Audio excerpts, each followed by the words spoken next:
You've been tuning in to the Inside Pool Extreme Press Box.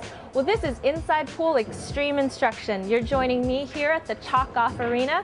We're at the 2007 U.S. Open 9-Ball Championships in Chesapeake, Virginia.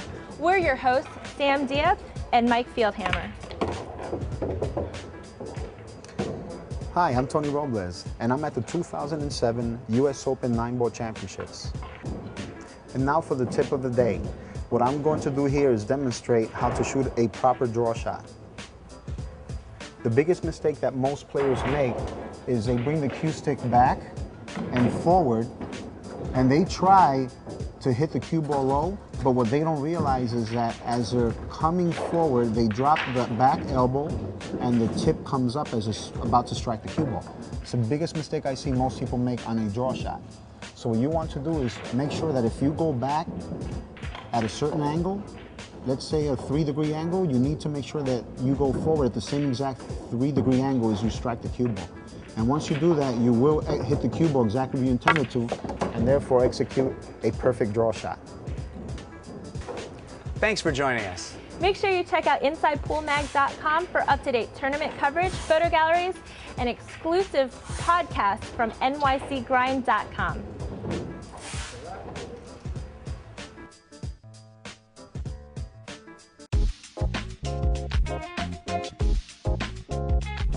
What's up? It's your boy Jerry T, and along with me is my good friend Larry Ross. Larry, I'm glad that you spent a couple minutes with me. It's always a pleasure to see you. Always a pleasure to see you, Jerry. No question. I've been seeing Larry around at all these professional events and local events since I was a young kid, since I was 12, 13 years old.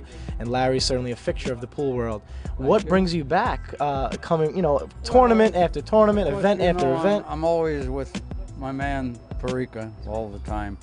But aside from that, everybody is playing reasonably well at this tournament, and the game has gotten to a point where 9-ball is really becoming a little too easy for the quality of players we have today. And I think I mentioned this to you before, Joe. I think somebody has to take the bull by the horn and make the game 10-ball. I think it'll ultimately be better for everybody when you get the level of play that you see here. So for Parika, and you've traveled around Parika for quite some time, how does Parika view the game of 9-ball? Does he look at it just like it's just a cakewalk? He looks at it, he looks at it not as a toy, but he looks at it as one game at a time, one ball at a time, and that's how all the Filipinos look at the game. So pretty much Parika looks at the game at one ball at a time, one game at a time, and he doesn't get too ahead of himself. Exactly. And I asked him at one point, how does he bear down and play hard for the money? And he said to me, it's one game at a time, and you play hard as you can till you get to the money. Then you have to play harder to continue in the money. Okay, well, I like that. He's been doing that for a lot of years. Okay, so in a nutshell, I definitely want to get your thoughts on the brackets, matchups, all that. But before we get into that, help the people who don't really know Parika know a little bit about Parika in 60 seconds. Jose Parika does have more titles and wins than anybody playing the game today, and probably anybody that played the game before. Total wins I'm talking about. Of course, there was a time when they said, and it was true, he was the best money player in the world. I think most people will agree to that even today. He's a little older now, a little slower now, but he can still get it done.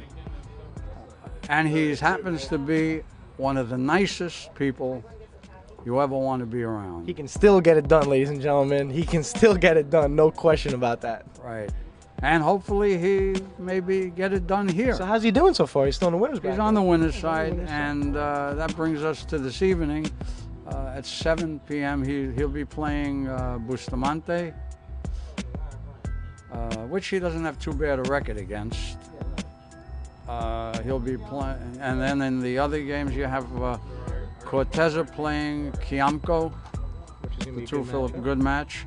and they moved the match with Alcano and Reyes to 9. It was a schedule of 7. They moved it to 9 in the pit under the lights, and to replace that at 7, Ulrich will be playing Ernesto Dominguez, and that's going to be one super game also. Wow, wow. I mean, all those matchups are truly, I mean, you got to be here at the 2007 U.S. Open. There's no question. The Chalk-Off Arena is it's like the pit in a way. It's the pit, right? It's the pit. It is the pit. It is the pit. It is the pit. Right. And most of these fellas are pretty nice. They're nice to be around. They just have a nice way about them for the most part. But of course, when they're on the table, enemies till the last ball falls. No question. So you heard it from Larry Ross, been around the game for a long time. Basically, the bottom line is the Filipino contingent is here in full force. There's some unbelievable matchups here. And look out for Jose Perica. He's not done yet. He's still bringing the heat on the winner's side in the U.S. Open. He wants to let everyone know that he's not done with this game. No question. He's gunning for the green jacket. So from Larry Ross and Jerry T on the NYC grind, we're done. We'll see you later on. Here's some breaking news. Inside Pool Magazine can now bring the world's greatest players right to your front door. Subscribe to Inside Pool for the annual price of just $19.99. Each issue is action-packed with high-impact photos, tournament coverage, in-depth player profiles, and much, much more.